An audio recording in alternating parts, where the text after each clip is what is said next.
Le problème n'est pas que l'Africain aime l'Occident, mais le vrai problème, c'est que l'Africain se déteste lui-même. Malheureusement, c'est l'un des points les plus profonds et les plus douloureux de la conscience collective congolaise. Une blessure identitaire, une crise des valeurs et une hémorragie mentale. Dans cette vidéo, je vous montre comment les complexes d'infériorité du Congolais, ainsi que comment son adoration à l'étranger l'a complètement détruit. D'où viennent ces complexes que développe l'homme congolais de nos jours?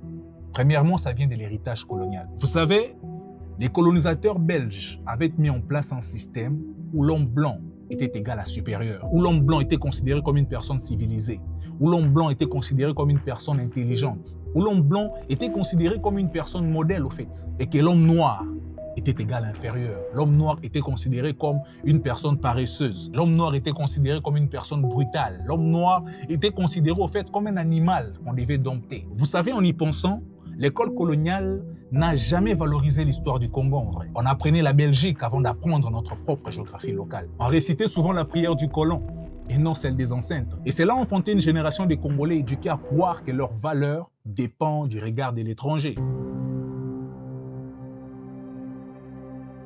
Deuxièmement, il y a ce qu'on appelle l'aliénation religieuse. Vous savez, on a associé Dieu à la blancheur et le diable à la noirceur. Les images du salut étaient importées. La sagesse locale était bafouée. La sagesse ancestrale était démonisée. Et les Congolais ont grandi comme ça, en pensant que leur culture était mauvaise. Ils ont grandi en pensant que leurs ancêtres étaient suspects et que tout ce qui était bien, tout ce qui était de bon devait venir de l'extérieur. Et vous savez, les combles dans tout ça, et que ces complexes ne s'est pas arrêté là. Non. Ces complexes se manifestent jusqu'à aujourd'hui. Vous savez, aujourd'hui, tout ce qui est local, tout ce qui est congolais est vu comme inférieur, est vu comme de mauvaise qualité. Aujourd'hui, une marque congolaise, une marque fabriquée au Congo est vue comme de mauvaise qualité, est vue comme quelque chose qui ne va pas tenir, est vue comme quelque chose qui ne va pas durer. Aujourd'hui, au Congo, si une personne essaye un peu de se démarquer, si une personne essaie un peu de sortir du lot, si une personne essaie un peu de faire quelque chose que les autres ne font pas, eh bien, il y a plusieurs questionnements autour de lui. Mais elle vient d'où? Qui est cette personne? Est-ce qu'il n'a pas touché à la magie?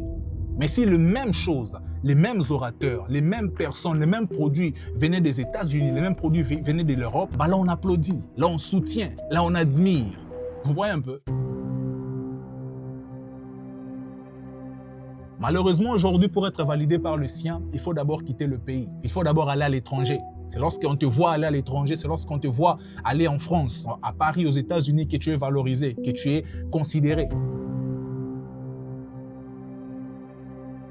Aujourd'hui, en RDC, il y a plus d'imitation que d'innovation. Beaucoup de gens copient des choses à l'étranger sans pour autant les adapter à nos réalités. Beaucoup de Congolais sont plus dans l'imitation que dans l'innovation, que dans la créativité. On importe même certaines idées qui sont, je dirais, déconnectées de notre propre réalité. Aujourd'hui, on veut ressembler à eux plutôt que redevenir nous-mêmes. Une crise d'identité de la part des Congolais. Et vous savez, les gens ne le remarquent peut-être pas, mais cela a plusieurs représailles, cela a plusieurs conséquences. Aujourd'hui, les jeunes sont en train de subir les conséquences, les représailles de ces complexes. Aujourd'hui, nous avons des jeunes Congolais qui doutent d'elles-mêmes, des jeunes qui ne veulent pas prendre des risques, des jeunes qui ne veulent pas s'élancer, des jeunes qui vivent dans la peur. Aujourd'hui, nous avons ce qu'on appelle l'exode du cerveau. Nous avons ce qu'on appelle la fuite des cerveaux. Ça veut dire que la plupart de nos grands ingénieurs, la plupart de nos médecins, la plupart de nos spécialistes, la plupart de nos docteurs, la plupart de nos professionnels en matière de finances, en matière de santé, la plupart de nos informaticiens sont en train de quitter les pays et aller développer d'autres pays. Aujourd'hui, ces complexes a fait en sorte que la plupart de nos génies, la plupart de nos leaders, la plupart des personnes qui devaient développer le pays sont maintenant à l'étranger, sont maintenant en train de développer d'autres pays, d'autres continents.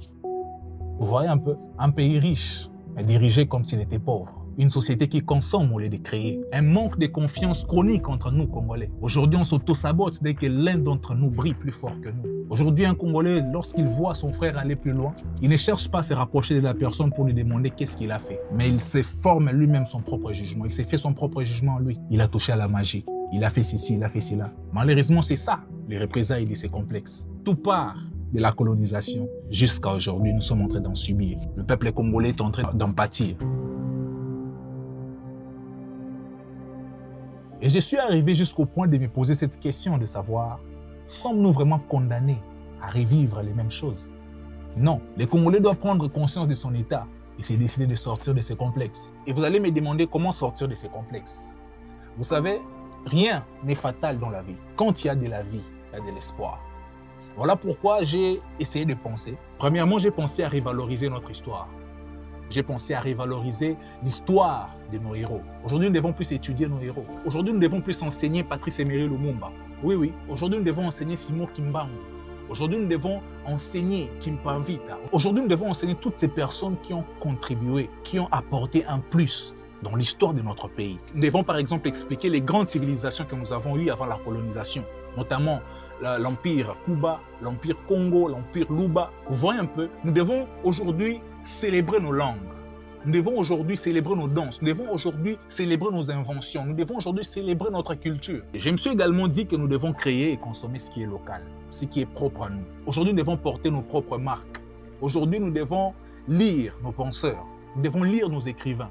Nous devons écouter nos leaders. Nous devons écouter nos voix. Vous savez, au Congo aujourd'hui, le Congo a plusieurs génies. Aujourd'hui, le Congo a plusieurs hommes intellectuels. Lorsque tu te mets à lire sa pensée, à lire ses livres, tu sens une forme de lumière, une forme de sagesse que même plusieurs autres livres que nous envions ne possèdent pas. Oui, il se trouve au Congo. Aujourd'hui, nous devons plus soutenir nos artistes, nous devons plus soutenir nos chercheurs, surtout nos chercheurs, nous devons plus soutenir nos scientifiques, nous devons plus soutenir nos créateurs. Aujourd'hui, nous devons plus soutenir les personnes qui contribuent au développement de notre pays. Et ici, j'aimerais faire le point. Ici, il ne s'agit pas de rejeter complètement l'étranger, non. Mais ici, il s'agit de redevenir propriétaire de notre propre identité. J'ai également pensé, je ne suis pas le seul, il y en a plusieurs qui le pensent également, penser à changer les systèmes éducatifs.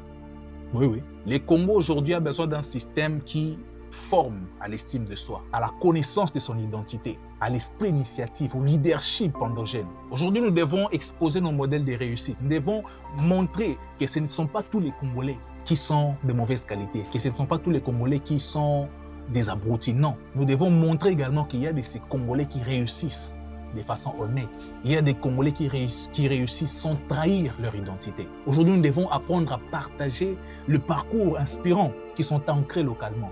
J'aime bien ce qu'une chaîne que nous connaissons tous, Top Congo, fait. Partage le parcours des personnes qui ont vécu avant nous. Et c'est ça que nous devons faire. En bref, tu ne peux pas aimer ton pays si tu te détestes toi-même. Tu ne peux pas te développer si tu crois que ta terre est maudite. Et ce combat n'est pas contre l'Occident, non. Mais ce combat est pour la réhabilitation de la dignité congolaise. Prends conscience de cela. Le reste n'est que détail. Sois béni.